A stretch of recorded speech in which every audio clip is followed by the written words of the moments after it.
Ever wanted to reach out and smack steel at 600 or more yards with precision? Whether you're hunting, competing, or chasing that mile-long dream shot, long-range rifle shooting is one of the most addicting challenges in shooting sports. So what is long range? 100 yards? Child's play. That's just for zeroing. 300 yards? Still medium range. 600 plus yards? Now you're getting into long range. And you can see here, this is an example of the bullet drop over a long distance. In this case, it's a 6.5 Creedmoor. You are not just shooting the rifle. You're solving a problem with math, physics, and patience. Zeroing is outside this video, but it must be done for your holds and calculations to be accurate for your rifle, caliber, optic, and environment. I zero at 100 yards for most of my long-range rifles. Caliber and ammo.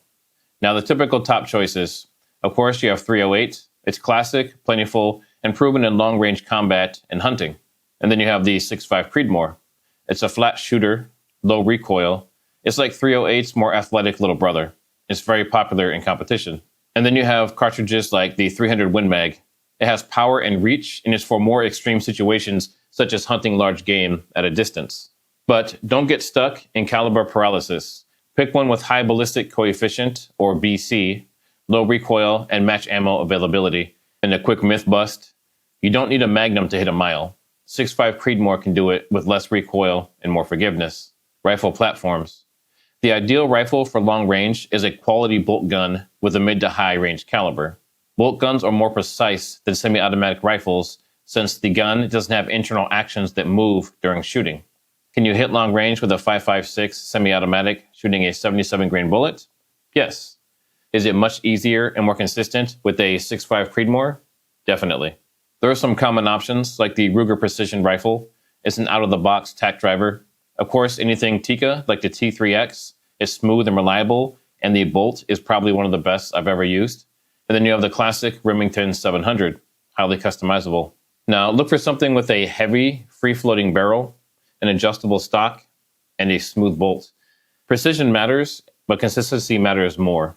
Today I'm shooting a Browning X-Bolt long-range rifle. It has a Nomad 30 suppressor on it and is chambered in 6.5 Creedmoor, 129 grain ammunition, optics, and reticles. There are two main types, first focal plane and second focal plane. In a first focal plane scope, like this one, the reticle grows and shrinks along with the target as you change magnification, while in a second focal plane scope, the reticle remains the same size regardless of the magnification setting. Now, the main thing to remember here is that with a second focal plane, once you change magnification from the one you zeroed with, the holdover marks on the reticle will no longer be accurate. Mil versus MOA. Just pick one and stick to it. Competition and military typically will use mil, and the average everyday citizen tends to gravitate towards MOA. Just learn what you have. Both are equally capable, and both sides of the camp have their own biases.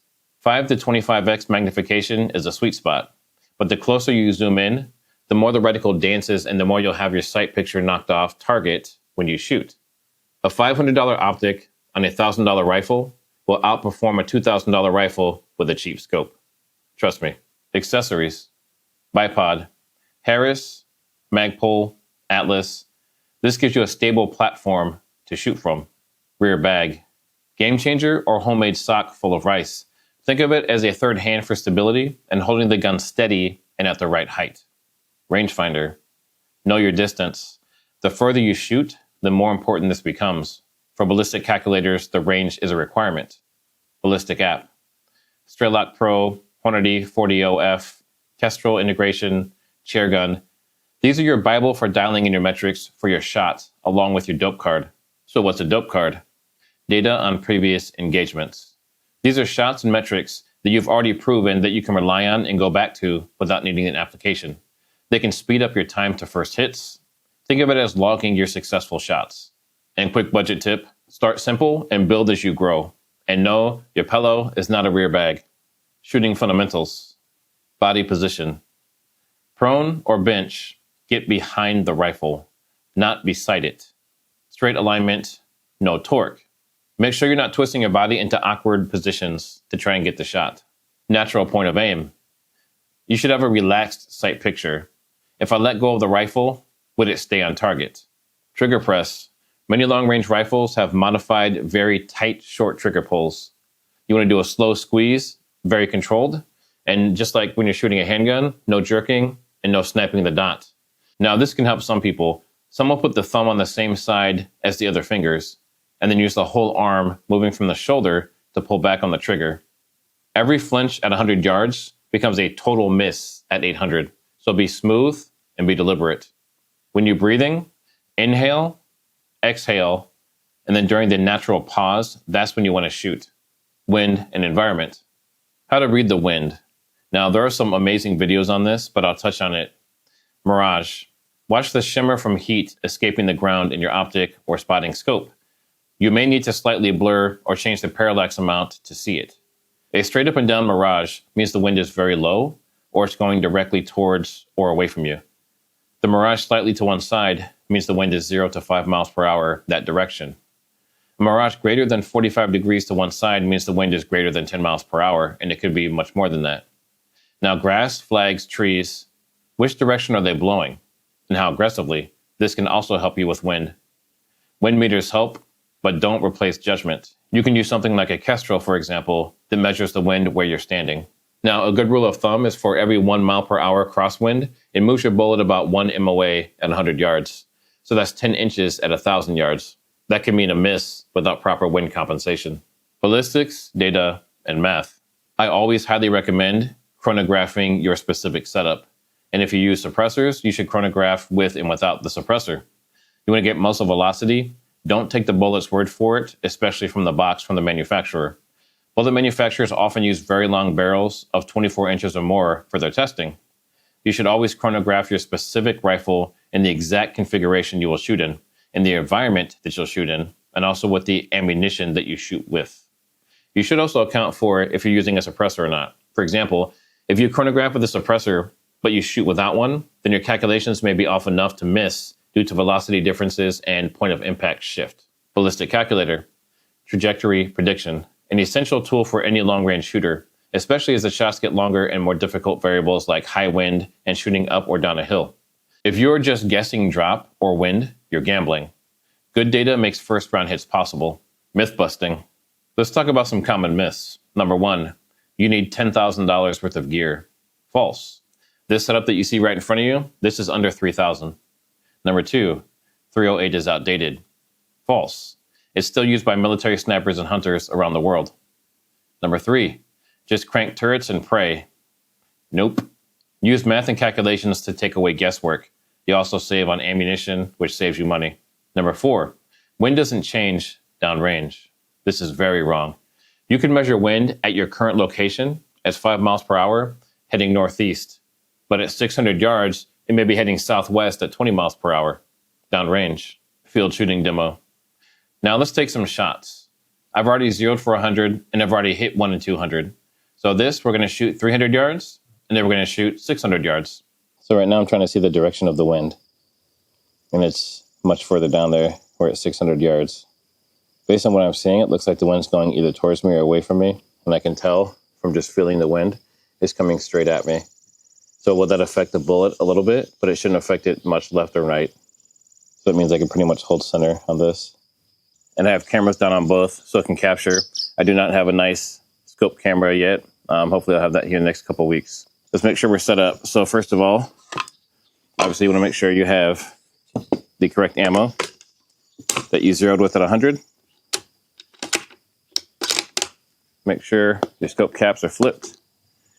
Make sure your dials, your turrets are zeroed out. And make sure that you have your parallax set for the distance you're going to shoot. And in my case, I also have a level. So I'm going to level my gun as well. So now we are level. So let's get our distance on this one. 333 yards.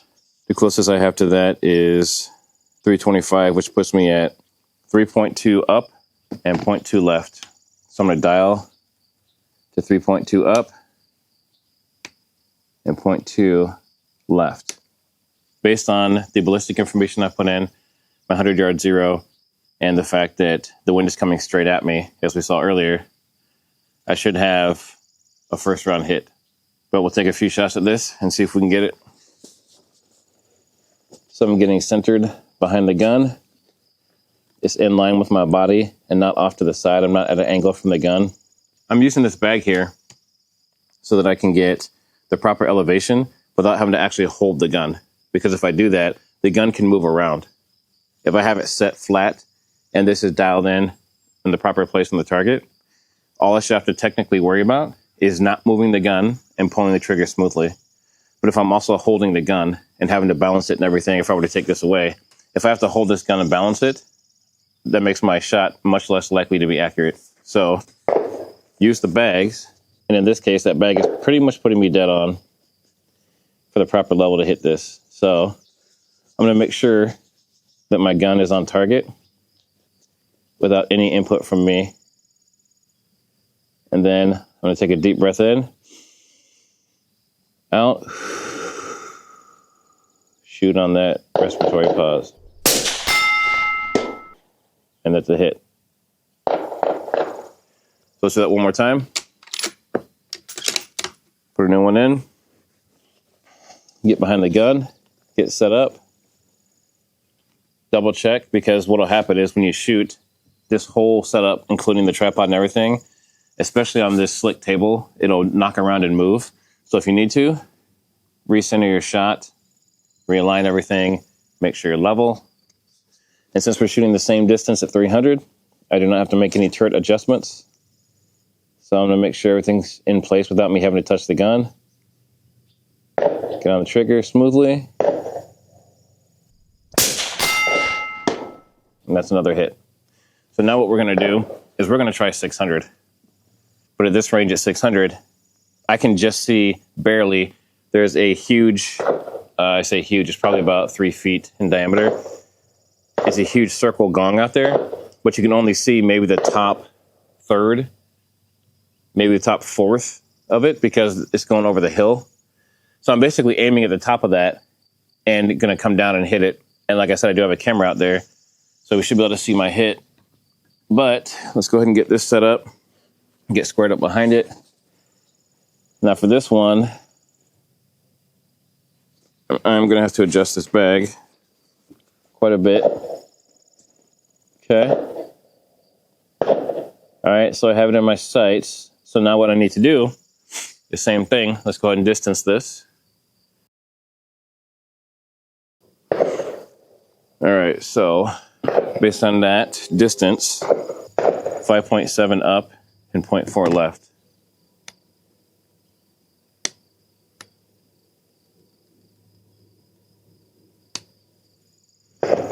All right, now let's see if we can get a first round hit. So I'm gonna get squared up behind it as best as I can.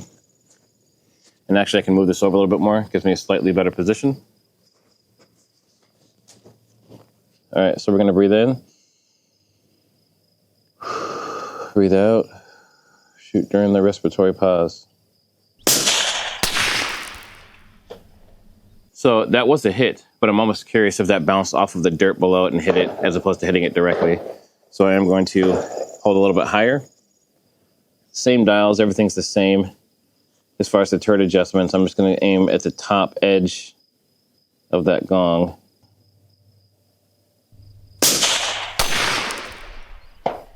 Okay, so that's definitely a hit. So there it is. That's your real-world introduction to long-range shooting. I highly recommend you get out and try it. There's a lot more to it, but you got to start somewhere. Now, what's your dream long-range rifle setup? Drop it down below. Like, subscribe, and share this with your friend that still thinks 100 yards is long range. Check out these other videos to keep on learning, and I'll see you on the next one.